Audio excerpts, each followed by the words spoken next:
Welcome back to our channel జీనవనం meditation channel.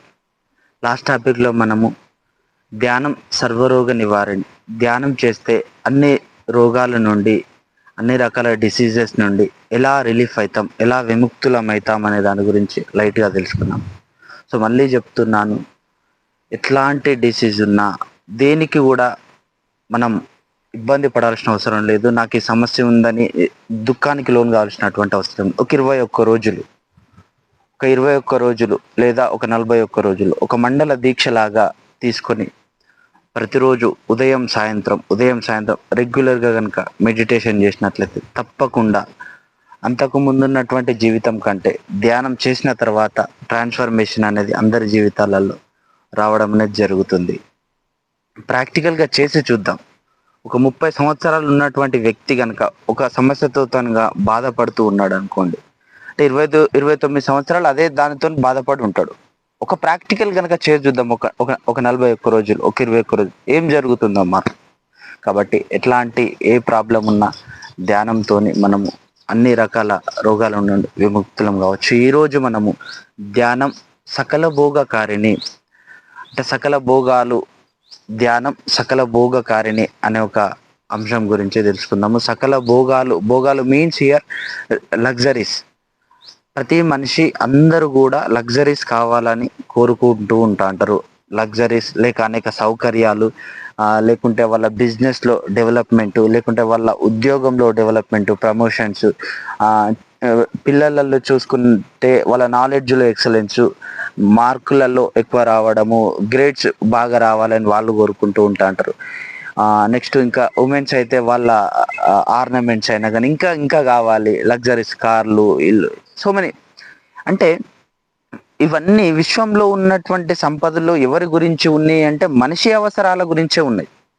అర్థమవుతుంది. అవన్నీ మనిషి అనుభవించాలి, మనిషి సౌకర్యార్థం గురించే అవన్నీ ఉండబడి జరిగింది. కానీ అవన్నీ లగ్జరీస్ అన్నీ కూడా కొంతమంది పీపుల్స్ దగ్గరికి, కొంతమంది దగ్గరికే ఎందుకు వెళ్తున్నది, అందరి దగ్గరికి ఎందుకు ఇవన్నీ వెళ్ళడం లేదు అంటే అధికంగా డబ్బు అయినా కానీ సౌకర్యాలు మంచి అన్నీ కూడా ఎందుకు వెళ్ళట్లేదు అని అంటే మనం చూసుకుందాం.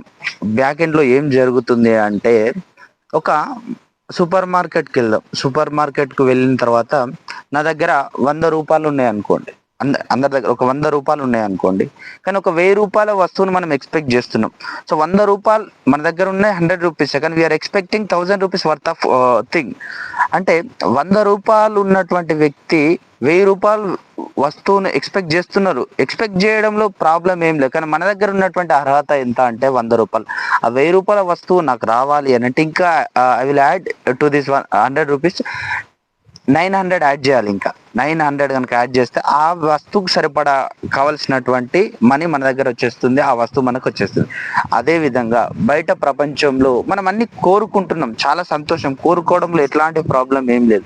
కానీ మన దగ్గర ఉన్నటువంటి అర్హత ఎంత అంటే మన యొక్క నమ్మకం, మన దగ్గర ఉన్నటువంటి ఆ సంకల్ప బలం, ఆలోచన శక్తి అనేది చాలా తక్కువగా ఉండడం అనేది జరుగుతుంది. ఇప్పుడు మనం ఏం చేద్దాము అని అంటే ఈ నమ్మకం, ఈ కాన్ఫిడెన్స్ అయినా లేకుంటే ఆ సంకల్పానికి, ఆ ఆలోచనలకు శక్తిని చేకూరుద్దాం. దానికి సరిపడా కావలసినటువంటి ఒక 1,00,000 రూపాయలకు సరిపడా కావాల్సినటువంటి కాన్ఫిడెన్స్, 1,00,000 రూపాయలకు సరిపడా కావాల్సినటువంటి సంకల్ప శక్తి నీ దగ్గరగా ఉంటేనే ఇవి రెండు ఎప్పుడైతే మ్యాచ్ అవుతాయో అవి నీ దగ్గరికి రావడం అనేది జరుగుతూ ఉంటుంది. కాబట్టి అందరికీ అన్ని కావాలి అని అనుకుంటున్నాం. దానికి కావాల్సినటువంటి అర్హత ఏంటంటే మన సంకల్ప శక్తి, మన యొక్క ఆలోచన శక్తి. ఇప్పుడు ఏం చేద్దాము, ఆ సంకల్పానికి శక్తి చేకూరాలి, నీ యొక్క ఆలోచనలకు శక్తి చేకూరాలి అని అంటే, సో దానికి కూడా ఈ విశ్వశక్తి అనేది ధ్యానం ద్వారా మనం తీసుకున్నటువంటి విశ్వశక్తి సంకల్పాలకు అదనంగా శక్తి చేకూరుస్తుంది.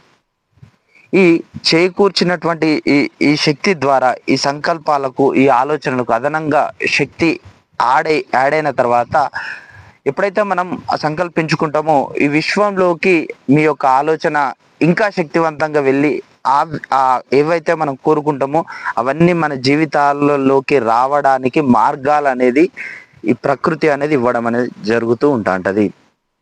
ఒక స్కూల్ పిల్లవాడు కనుక ధ్యానం చేశాడు అనుకోండి, సో అతను ఏం కావాలనుకుంటున్నాడు, ఇంకా బాగా చదవాలి, ఇంకా మంచి మార్కులు రావాలి, ఇంకా బాగా డ్రాయింగ్ చేయాలి, ఇంకా బాగా స్పోర్ట్స్ ఆడాలి అని అనుకుంటూ ఉంటాడు.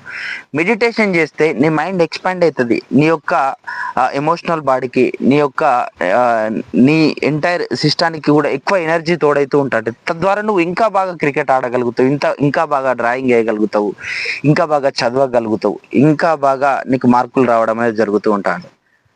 రైట్. ఒక వర్కింగ్ ఉమెన్, ఇంట్లో పని చేసేటువంటి ఒక లేడీస్, ఉమెన్స్ ఇలా ఎన్నో పనులు చేస్తూ ఉంటారు. వాళ్ళు కనుక ఇంకా ధ్యానం చేస్తే ఇంకా బాగా పనులు చేయగలుగుతూ ఉంటారు. వాళ్ళ మైండ్ విశాలం అయిపోతుంది. ఎన్ని పనులు చేసినా కానీ ఎనర్జీ అనేది తక్కువ కాకపోవడం, ఇంకా అలానే ఉండడం, ఒక ప్రొడక్టివిటీ లాగా వాళ్ళు ఉండడం అనేది జరుగుతూ ఉంటుంది. తద్వారా వాళ్ళకు తొందరగా డిప్రెస్ కాకపోవడము, అలసట రాకపోవడము, శక్తి ఎప్పుడు కూడా శక్తియుతంగా ఉండడం అనేది జరుగుతూ ఉంటుంది. కాబట్టి అదేవిధంగా ఒక జాబ్ చేసే వ్యక్తి, ప్రతి వ్యక్తి అందులో ప్రమోషన్ కోరుకుంటూ ఉంటారు, ఎక్కువ శాలరీ ఎక్స్పెక్ట్ చేస్తూ ఉంటారు, హైక్ కావాలనుకుంటూ ఉంటారు, ఇయర్ ఇంక్రిమెంట్స్ కావాలనుకుంటూ ఉంటారు. ఎలా వస్తుంది అని అంటే, అంతకు ముందు ఉన్నటువంటి నార్మల్ సంకల్పం, నార్మల్ థాట్ ప్రాసెస్ అనేది మనం కంటిన్యూ చేస్తూ ఉంటాం. దానికి ఎక్స్టర్నల్ ఎనర్జీ యాడ్ అయితేనే కదా. కాబట్టి ధ్యానం చేయడం ద్వారా ఏమవుతుంది అని అంటే, నీ యొక్క ఆలోచనలకు, నీ యొక్క సంకల్పానికి ఎక్కువగా ఎనర్జీ యాడ్ కావడం ద్వారా నీ శక్తి ఆటోమేటిక్గా మల్టిప్లై అవుతూ ఉంటుంది, శక్తి పెరుగుతుంది. శక్తి ఎప్పుడైతే పెరుగుతుందో దానికి కావాల్సినటువంటి అవుట్పుట్ కూడా, మనకు కావాల్సిన రిజల్ట్ కూడా ఐదర్ మనీ రూపంలో అయినా కానీ, వస్తు రూపంలో, ఏదో ఒక రూపంలో మల్టిప్లై అయి వస్తూ ఉంటుంది. ఒక బిజినెస్ చేసేటువంటి వ్యక్తి ధ్యానం చేసినట్లయితే ఇంకా బాగా బిజినెస్ చేయగలుగుతాడు. ఒక చెప్పులు కుట్టే వ్యక్తి ధ్యానం చేస్తే ఇంకా బాగా చెప్పులు కుట్టగలుగుతాడు. ఒక ఆటో డ్రైవర్ కనుక ధ్యానం చేస్తే ఇంకా బాగా డ్రైవింగ్ చేస్తూ ఉంటాడు.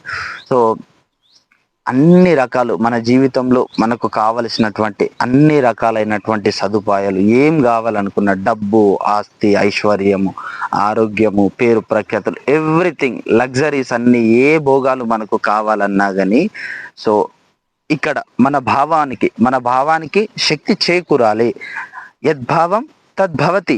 నీ భావం ఎట్లుంటే అదే భవతి జరుగుతుంది.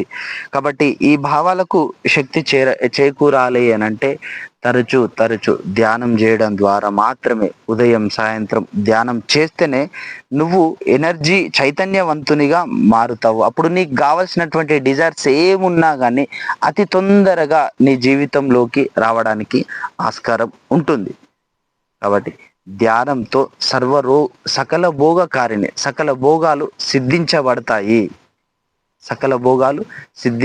మన జీవితాలన్నీ కూడా మనకు కావలసినటువంటి ఏ కోరికలు మీకున్నా కానీ తప్పకుండా అవి సిద్ధించబడతాయి అని గురువులు మనకు నిర్దేశించడం జరుగుతుంది. మేనిఫెస్టేషన్స్ చేసుకోవచ్చు. ఇదంతా మేనిఫెస్టేషన్ సైన్స్, ఊరికే చెప్పేటువంటి మాటలు. ఇదంతా మేనిఫెస్టేషన్. ఒక మేనిఫెస్టేషన్కు బిహైండ్ ఏం జరుగుతుంది అంటే ఇంత ప్రాసెస్.